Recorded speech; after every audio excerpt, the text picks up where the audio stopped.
Good morning, students of class 3. Students, I'm sure all of you are happy and healthy. Students, in my last video, I had completed lesson 7, The Clever Crab. And I'm sure all of you must have completed the writing section in your English notebook. Children, today I'm going to start with Unit 15, Nouns, Possessive of your English grammar book. So all of you, please take out your English grammar book and turn to page 59. Children, please take out your English grammar book, turn to page 59, Unit 15, Nouns, Possessive. Now, children, in this unit, we are going to learn about the use of apostrophe. Fine? Now, what is an apostrophe?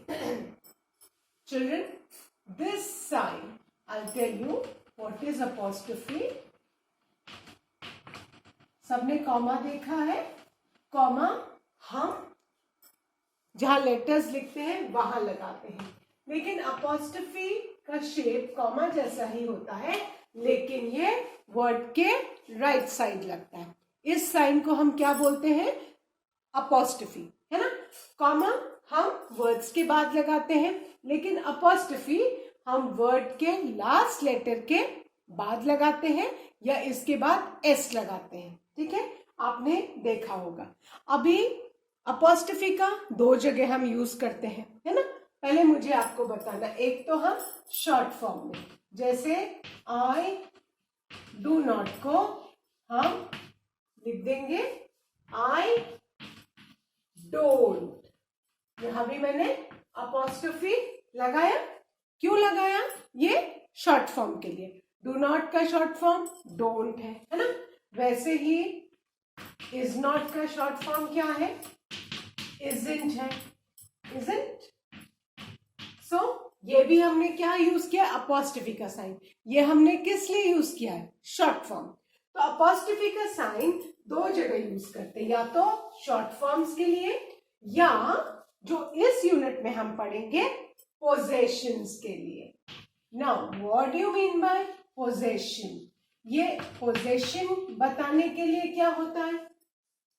Possession मतलब कि कोई particular चीज किसकी है, कोई particular चीज किसको belong करती है ना. Suppose this box is mine, है ना. तो ये मेरा पोजेशन है. मैंने क्या बोला? दिस बॉक्स इज माइन, है ना. तो ये मेरा पोजेशन है. मैं इस बॉक्स की ओनर हूं. तो कोई भी चीज किसको बिलोंग करती है, ये पोजेशन बताने के लिए हम अपॉस्ट्रोफी का यूज इस लेसन में सीखेंगे. अब अगर सपोज मुझे इस बॉक्स को दिखाना है, तो इसको मैं कैसे लिखूंगी? नंदिनीज बॉक्स. ये बॉक्स किसका है? नंदिनीज बॉक्स है. आप देखो, नंदिनी के बाद मैंने क्या साइन लगाया? अपॉस्ट्रोफी का, और उसके बाद एस.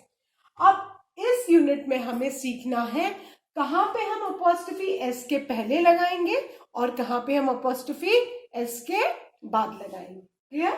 नाउ अभी पोजेशन का मतलब समझ में आ गया कि कोई भी पर्टिकुलर चीज किसको बिलोंग करती है, उसको हम पोजेशन बोलते हैं. एंड नाउन्स पोजेसिव का मतलब क्या है? नाउन्स, कोई पर्टिकुलर नाउन वो किसको बिलोंग करता है. Now children, look at these examples. Okay, now look at the first sentence. The first sentence is the name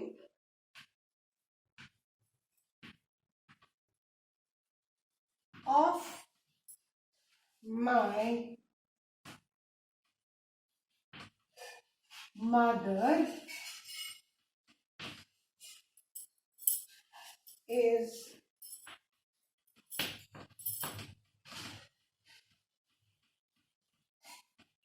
कामिनी मिश्रा.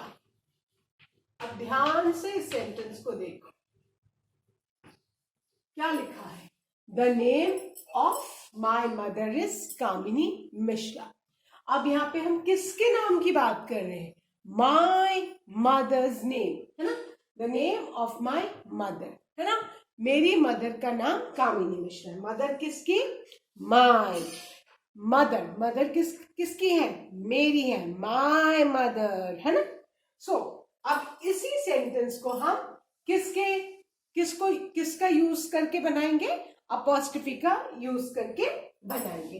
देखो मीनिंग नहीं चेंज होगा, बट सेंटेंस का मीनिंग सेम रहेगा, बट हम क्या यूज करेंगे, अपॉस्ट्रोफी का साइन, और ये सेंटेंस शॉर्ट हो जाएगा। माय मदर्स नेम इज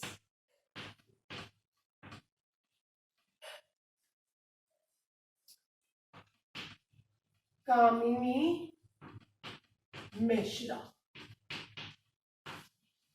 देखो सेम सेंटेंस है, कहीं मीनिंग चेंज नहीं हुआ, और हमने अपॉस्ट्रोफी कहाँ लगाया है, मदर्स में।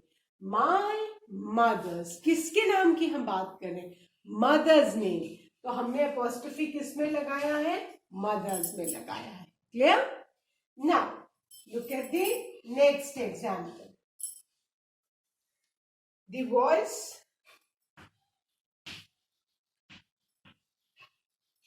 of Kailash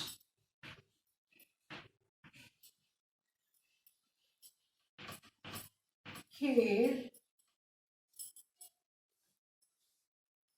is appealing. The voice of Kailash Kher is appealing. Now किसकी वॉइस की बात हम कर रहे हैं, we are talking about Kailash Kher की वॉइस, कैलाश खेर वॉइस, तो अपॉस्ट्रोफी किस में लगेगा, कैलाश खेर, है ना। सो अब इसी सेंटेंस को हम अपॉस्ट्रोफी के साथ कैसे लिखेंगे, Kailash खेर्स voice is appealing।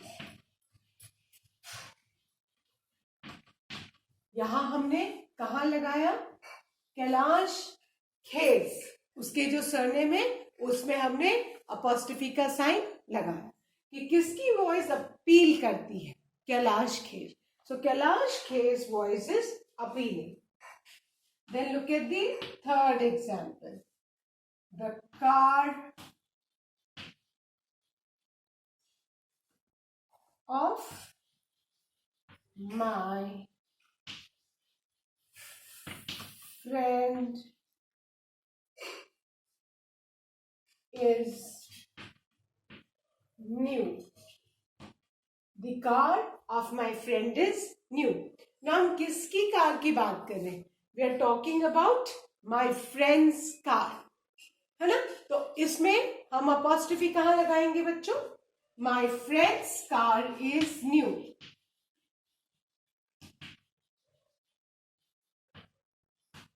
My friend's car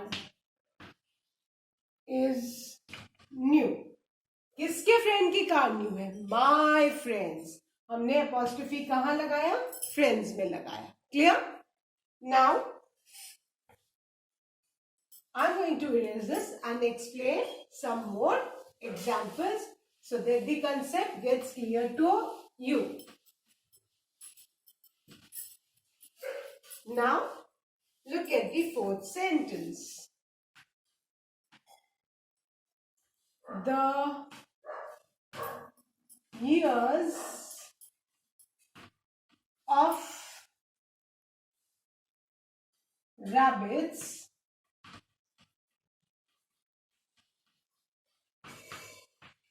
are large. Now, the year of rabbits are large. किसके years large है, so इसमें हम अपॉस्ट्रोफी किस में लगाएंगे, हम किसकी years की बात करें, rabbits, है ना। अब यहाँ पे ध्यान से देखो, अब यहाँ पे इस सेंटेंस को ध्यान से देखना है। यहाँ पे हम अपॉस्ट्रोफी एस के बाद लगाएंगे। अभी तक जितने भी अपॉस्ट्रोफी थी हमने एस के पहले लगाई थी, लेकिन यहाँ पे वो वर्ड्स आपको ध्यान रखना है, वो वर्ड्स जिनकी स्पेलिंग के एंड में एस आता है, वो वर्ड्स जिनकी स्पेलिंग के एंड में एस आता है, चाहे वो सिंगुलर नाउन हो चाहे वो प्लूरल नाउन हो, उनमें अपॉस्ट्रोफी का साइन बेटा हमेशा एस के बाद लगता है। जनरली हम प्लूरल्स फॉर्म करते हैं एस लगा के, तो वहां पे आपको अपॉस्ट्रोफी का साइन बच्चों कहाँ यूज करना है? After S. So this is very important. बच्चे यही गलती करते हैं, और आप ये जब समझ जाओगे कि आपको वो सारी स्पेलिंग्स, वो सारे वर्ड्स जिनके एंड में एस आता है, you need to use the sign of apostrophe after S, आपको कभी भी अपॉस्ट्रोफी लगाने में प्रॉब्लम नहीं होगी। सो इसमें हम सेंटेंस में क्या लिखेंगे? Rabbit's ears are large. Here, rabbit's ears are large. Now look at the next sentence.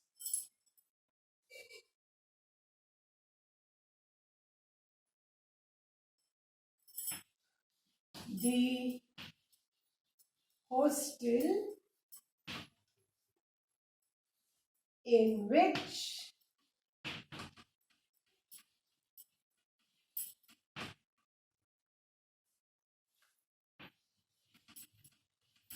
girls live is nearby. अब हम किसकी बात कर रहे हैं? The hostel in which girls live. हम किसके हॉस्टल की बात कर रहे हैं? हम बात कर रहे हैं, इसको हमें शॉर्ट करना है, the hostel in which girls live. That means हम गर्ल्स हॉस्टल की बात कर रहे हैं, तो यहाँ पे हम अपॉस्ट्रोफी कहाँ लगाएंगे? गर्ल्स में प्लूरल है, एस लगाए लास्ट में, इसमें हम एस के बाद लगाएंगे, तो क्या हो जाएगा? Girls hostel is near by. ठीक है। अब देखो, मैं आपको एक एग्जांपल और दे रही हूं, इसी से मिलता जुलता, ताकि आपका कंफ्यूजन दूर हो जाए। The hostel in which the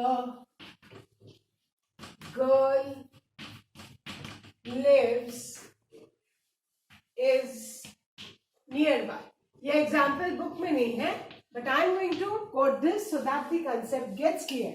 अब ऊपर वाले सेंटेंस में देखो, इसमें क्या था? गर्ल्स था, ठीक है, और इसमें क्या है? The hostel in which the girl lives, इसमें एक है ना। यहाँ गर्ल्स था, इसलिए जब हमने अपॉस्ट्रोफी लगाया तो मैंने भी क्या बताया है? वो वर्ड्स जिनके एंड में एस आता है उनमें अपॉस्ट्रोफी का साइन एस के बाद जाता है। और अब इसमें द गर्ल्स, यहां पे एक लड़की की बात हम कर रहे हैं, तो हम ये अपॉस्ट्रोफी का साइन कहां लगाएंगे? गर्ल के बाद, और उसके बाद एस आएगा। क्लियर? लेकिन जहां पे प्लूरल हो, जहां पे स्पेलिंग में एन में एस हो, वहां पे हम अपॉस्ट्रोफी का साइन बेटा कहां लगाएंगे? After S. So the girls hostel is near by. Main ध्यान आपको देना है कि वो सारे वर्ड्स, वो सारे नाउन्स जिनमें स्पेलिंग में एन में एस आता है उनमें अपॉस्ट्रोफी का साइन एस के बाद लगता है, और जिनमें एस नहीं आता है वहां हम अपॉस्ट्रोफी और एस लगाते हैं। बस ये कंसेप्ट क्लियर हो जाना चाहिए। ठीक है। अभी आपने देखा कि जितनी भी जगह हमने अपॉस्ट्रोफी का साइन लगाया है, क्यों लगाया है? पोजीशन बताने के लिए। किसका हॉस्टल? यहाँ पे एक लड़की का हॉस्टल और यहाँ पे कई लड़कियों का हॉस्टल। पोजीशन तो दिख रहा है ना। कि हम अपॉस्ट्रोफी बताता है कि कोई पर्टिकुलर चीज किसको बिलोंग करती है। ठीक है, अब अगर आप ब्लू बॉक्स में यहां नीचे देखोगे पेज 59 में, look apostrophe S and apostrophe, कहीं पे हमने अपॉस्ट्रोफी एस हम यूज करते हैं और कहीं पे हम वो वर्ड्स जिनके एंड में एस आता है उनमें हम अपॉस्ट्रोफी एस के बाद यूज करते हैं। शो बिलोंगिंग, बिलोंगिंग मतलब कोई पर्टिकुलर चीज किसको बिलोंग करती, वो किसकी है। एंड ये ध्यान रखना है apostrophe s is added to singular nouns or plural nouns which don't end in s। हम apostrophe s किन में लगाते हैं, उन सारे नाउन्स में जिनकी स्पेलिंग में एंड में s नहीं आता है। वे फॉर एग्जाम्पल, अभी मैं आपको ये एग्जाम्पल्स भी समझा देती हूँ।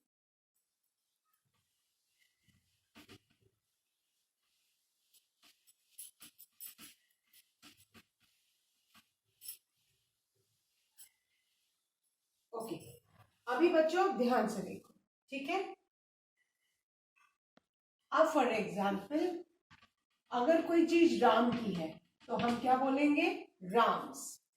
किसी बच्चे की कोई चीज है तो हम बोलेंगे चाइल्ड्स। ठीक है, हम सब जगह एन में अपॉस्ट्रोफी एस लगा रहे हैं, लेकिन अगर, ठीक है, अब देखो चाइल्ड भी सिंगुलर नाउन है, ठीक है, तो अभी हमने क्या लगाया, अपॉस्ट्रोफी एस। उसके बाद अगर मैं चिल्ड्रन लूं, चिल्ड्रन भी नाउन है, लेकिन कौन सा नाउन है, प्लूरल नाउन है, लेकिन चिल्ड्रन की स्पेलिंग के एंड में एस नहीं आता। इसमें भी मैं चिल्ड्रंस टॉयज, अगर कुछ खिलौने बच्चों के हैं तो उसमें हम चिल्ड्रंस टॉय लिखेंगे और हम चिल्ड्रंस में एस अपॉस्ट्रोफी एस लगाएंगे। क्यों अपॉस्ट्रोफी एस लगाएंगे, चिल्ड्रन प्लूरल है, बट हमको याद रखना है चिल्ड्रन की स्पेलिंग में एन में एस नहीं आता है। फिर मैन भी प्लूरल है, MEN में, तो मेंस सलून, ठीक है, मेंस हॉस्टल, ठीक है। तो वो सारे नाउन्स जिनकी एन में एस नहीं आता है उनमें हम पोजेशन बताने के लिए अपॉस्ट्रोफी एस लगाते हैं, ठीक है। वेयर एज वो सारे नाउन्स जिनके एन में एस आता है वहां हम अपॉस्ट्रोफी कहाँ लगाते हैं बेटा, एस के बाद में। For example boys after S, girls after s here, then let's say babies after s, ठीक है।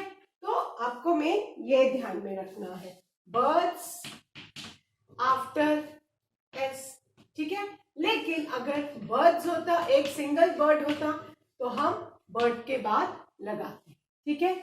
एक बेबी होता तो हम बेबी के बाद अपॉस्ट्रोफी एस लगाते। Can you see the difference, जहां पे एन में एस होता है वहां पे अपॉस्ट्रोफी का साइन एस के बाद लगाते हैं, ठीक है, बर्ड्स, ठीक है। Then let's take another example, soldiers, बहुत सारे सोल्जर्स हैं तो हम अपॉस्ट्रोफी का साइन कहाँ लगाएंगे, आफ्टर एस। लेकिन वो सारे नाउन्स जिनकी स्पेलिंग में एन में एस आता है वहां पे एस के बाद में, और वो सारे नाउन्स चाहे वो सिंगुलर हो चाहे वो प्लूरल हो जिनकी स्पेलिंग में एन में एस नहीं आता है वहां हम पोजीशन बताने के लिए अपॉस्ट्रोफी एस लगाते हैं। ये कंसेप्ट आप एकदम याद कर लो, ठीक है। ये याद कर लोगे तो कभी भी गड़बड़ी नहीं होगी, है ना। अब यहाँ पे बॉयज में एस प्लूरल है एस के बाद, लेकिन अगर एक बॉय होता तो हम ऐसे लिखते, प्लूरल है एस के बाद, सिंगुलर होता तो अपॉस्ट्रोफी एस। क्लियर, ये डिफरेंस है। जहां भी अगर प्लूरल है एंड में एस है या सिंगुलर भी है, सपोज किसी का नाम है सरस, और सरस एक नाम है किसी लड़के का, और सरस में हमको अपॉस्ट्रोफी लगाना है कि सरस की बाइसिकल है, तो हम सरस बाइसाइकिल लिखेंगे। लेकिन सपोज यहाँ पे सोनू है, सोनू की बाइसाइकिल है, अब सोनू की स्पेलिंग में एंड में एस नहीं है तो हम सोनू अपॉस्ट्रोफी एस बाइसिकल लिखेंगे। दोनों ही सिंगुलर नाउन है, सरस भी सिंगुलर नाउन है, सोनू भी सिंगुलर नाउन। हम एक एक बॉय की बात करें, बट डिफरेंस क्या है? सरस की स्पेलिंग में एंड में एस है, इसलिए हमने अपोस्ट्रोफी का साइन एस के बाद लगाया, वेयर एज सोनू की स्पेलिंग में एंड में एस नहीं है, इसलिए हमने अपोस्ट्रोफी का साइन लगाया और उसके बाद एस लगाया। क्लियर? बस ये कंसेप्ट दिमाग में रखना है। सो आई होप अभी सबको समझ में आया होगा कि वो सारे नाउन्स जिनके एंड में एस होता है वहां पे अपोस्ट्रोफी का साइन एस के बाद लगता है। Clear? So children, with this I end today's video. Now I'll be continuing with the exercise on this unit in my next video. Till then, all of you revise the examples and taught units. That's all for today. Thank you, children. Have a good day ahead.